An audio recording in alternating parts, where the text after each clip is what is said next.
In 1824, Afonja, the fearless Are Ona Kakanfo, sparked a rebellion that would shatter the Oyo Empire and hand Ilorin to the Fulani.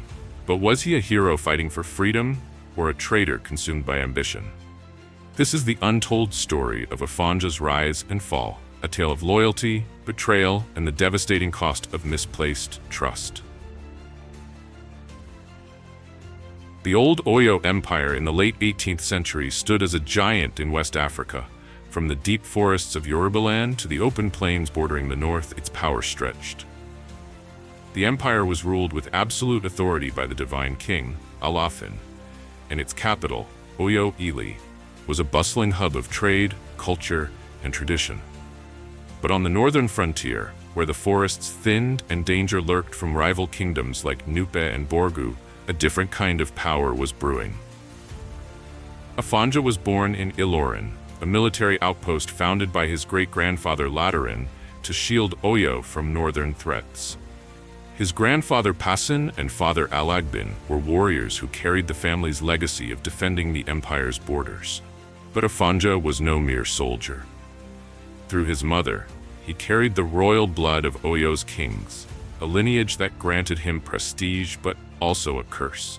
Tradition forbade anyone of royal blood from ascending the throne or holding certain high offices in the palace council. From childhood, Afonja was a prodigy of war. His skill with the spear and his fearless charges on horseback made him a legend before he reached manhood. Warriors spoke of his juju charms, amulets, and incantations that made him untouchable in battle. Some said his back could never touch the ground, that no blade could pierce him, that he had made pacts with spirits to ensure his invincibility. By the time Alafin Abiodun, a king who brought a rare era of peace, died in 1789, Afonja's name was known across Yoruba land. But Abiodun's death marked the end of stability. His successor, Alafin Awole, ruled with suspicion and ruthlessness, his court a nest of intrigue and fear. It was in this volatile atmosphere that Afonja saw his opportunity. Barred from the throne by his royal lineage, he set his sights on the most powerful military title in the empire, Are Ona Kakanfo, commander-in-chief of Oyo's armies. The Kakanfo was no ordinary role. Stationed far from the capital, it was a position for hardened warriors, not princes, designed to keep the empire's borders secure where diplomacy gave way to steel. The title came with a curse. Tradition held that the Kakanfo could never lose a battle, or he must die or go into exile. Afonja, with the loyalty of Oyo's warriors and the prestige of his royal blood, pressured Awola to grant him the title after the death of the previous Kakanfo. It was a bold, unprecedented move, a man of royal descent taking a role meant for outsiders. Awole, perhaps wary of Afonja's influence or hoping to keep him far from the capital, relented. With the staff of the Kakanfo in hand, Afonja became the sword of the empire. But his heart burned with ambitions far beyond Oyo's borders. Afonja returned to Illorin not as a mere frontier guard, but as a warlord with unmatched authority. Illorin, once a modest outpost, transformed under his rule. Wooden palisades became stone walls, and markets buzzed with traders and warriors drawn to his banner. Afonja built an army loyal to him alone, not just from Oyo's imperial forces, but from bold men across Yoruba land, hunters, outcasts, and mercenaries who saw in him a leader who could rival a king. His battlefield reputation grew mythic. Warriors whispered that he could summon storms, that his charms made him impervious to arrows. Yet beneath this rising star, tensions simmered. Afonja ruled Illorin like a sovereign, far from Oyo's reach, and the palace in Oyo Isle grew uneasy. Alafin Awole, once Afonja's royal cousin, now saw him as a threat, a warlord whose power rivaled the throne itself.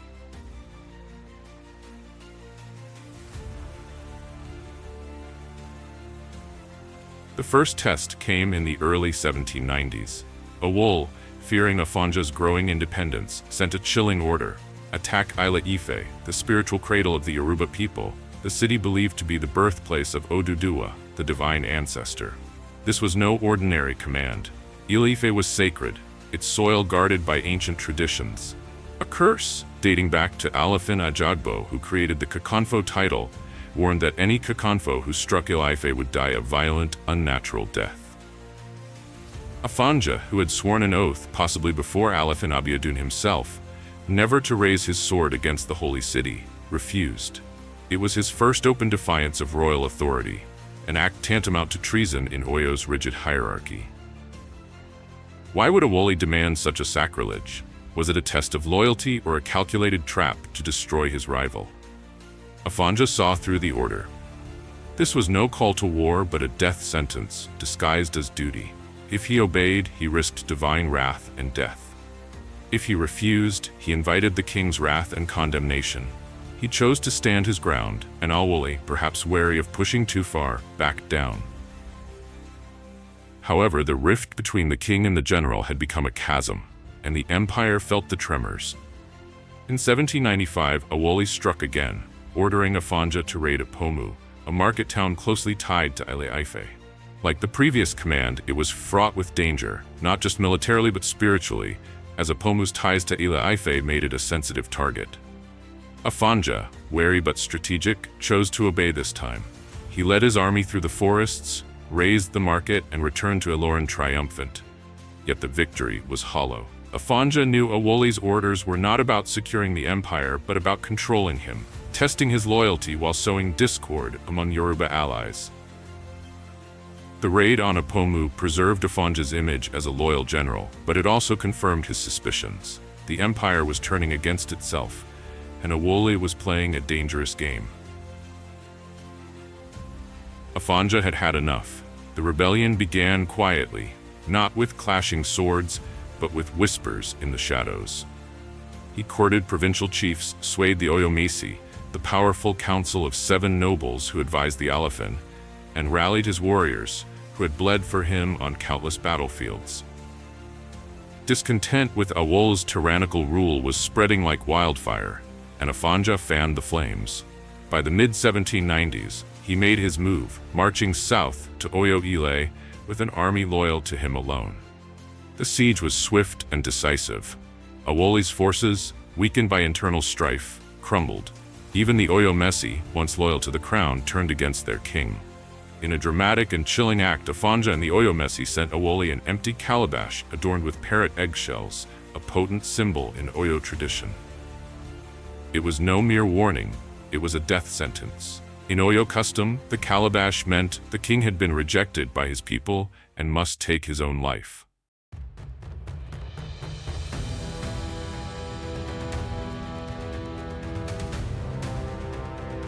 Inside the royal palace, Awoli faced his end.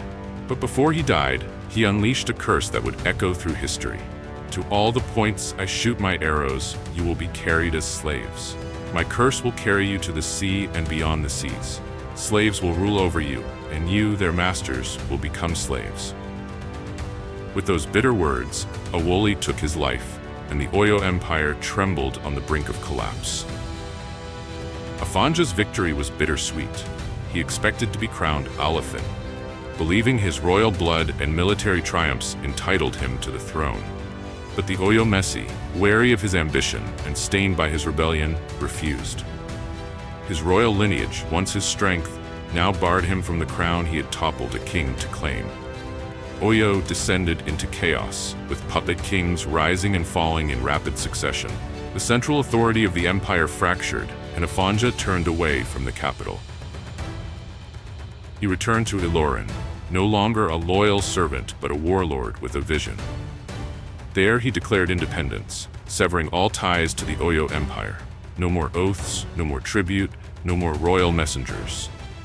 Illorin was his kingdom now, forged from the ashes of a crumbling empire.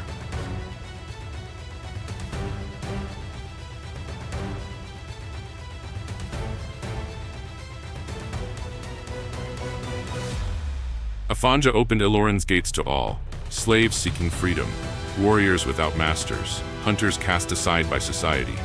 He offered them land, spoils, and protection in exchange for unwavering loyalty. Illorin grew into a melting pot, a city of outcasts united under Afonja's iron will.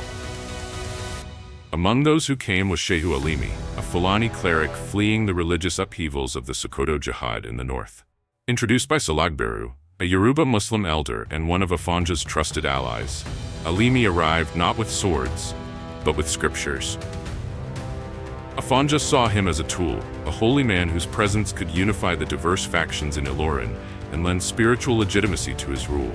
Alimi preached Islam, built mosques, and gathered a following known as the Jama'ah, a disciplined group of Hausa and Fulani warriors hardened by jihad. At first, the arrangement seemed perfect. Alimi's spiritual authority complemented Afonja's military might, and the Jama'ah bolstered Illorin's defenses. Afonja began integrating these foreign warriors into his army, replacing some of his Yoruba veterans with Hausa and Fulani fighters who were disciplined, fearless, and crucially dependent on him. Or so he thought. But as Alimi's influence grew, so did the Jama'ah's autonomy. They began acting independently, collecting tribute, settling disputes, and enforcing Islamic laws in parts of Illorin without Afonja's consent. The city's Yoruba core, once fiercely loyal to Afonja, began to shift. Mosques rose where shrines once stood, and prayers in Arabic echoed through streets that had once sung Yoruba Oriki. Afonja's old warriors, the men who had fought and bled for him, grew restless as foreigners took their places in the ranks. Solagberu, once Afonja's ally, drifted closer to Alimi's vision of an Islamic Illorin. The warlord who had defied a king now faced a new threat, not from Oyo, but from within his own city.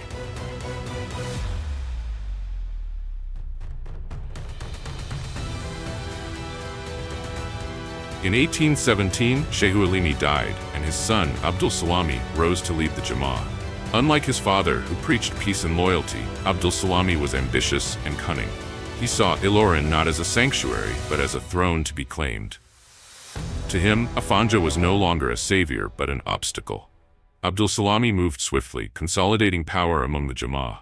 His men took control of guard posts, quartered in strategic areas, and gathered intelligence in secret. Afonja's loyal captains warned him, the Jama'ah were no longer his to command. They had their orders, their allegiance. But Afonja, blinded by pride or confidence in his strength, dismissed the warnings. He believed his charisma, his sword, and his mythic reputation would hold Illorin together. The betrayal struck like a thunderbolt.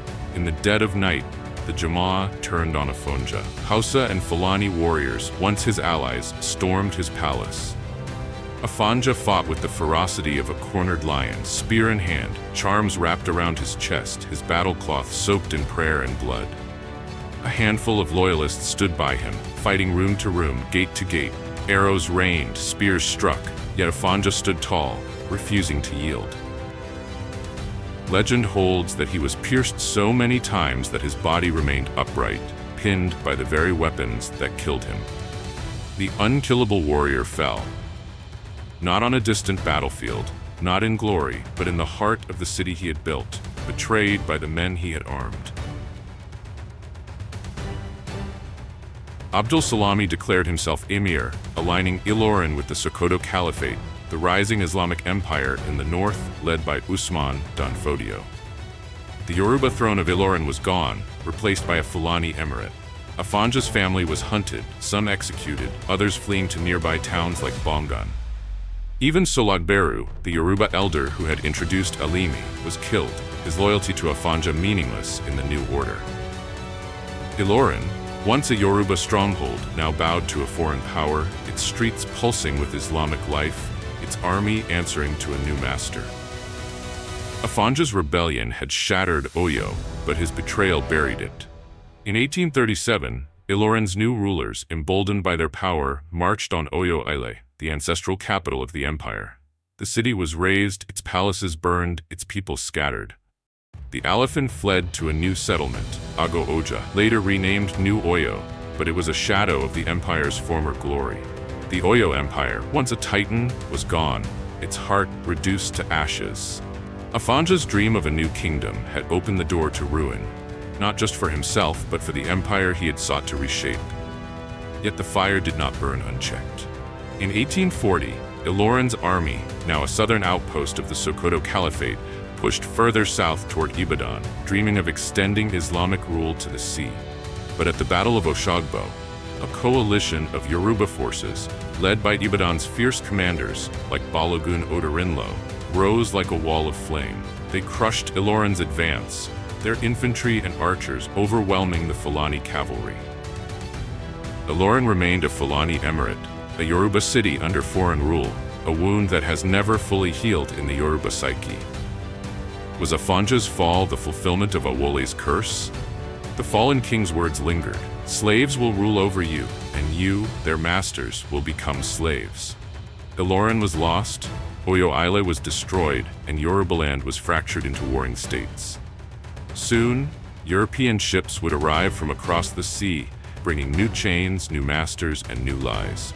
Did Afonja's ambition unleash this prophecy, or was he its first victim, a man caught in the tides of history he could not control? A Yoruba proverb warns, when brothers fight to the death, a stranger inherits the house. Afonja did not kneel to a king, nor did he fall to an enemy's sword. He fell to the fire he invited into his home, a fire he believed he could control. His story is a warning that resonates through time. When unity breaks, empires fall. Afonja's ambition lit a spark that burned down an empire, and its embers still glow in the history of Yorubaland. Drop a comment. Was Afonja a villain who doomed his people, or a victim of his time, betrayed by those he trusted? This is Lost History, where history isn't just remembered, it is immersed.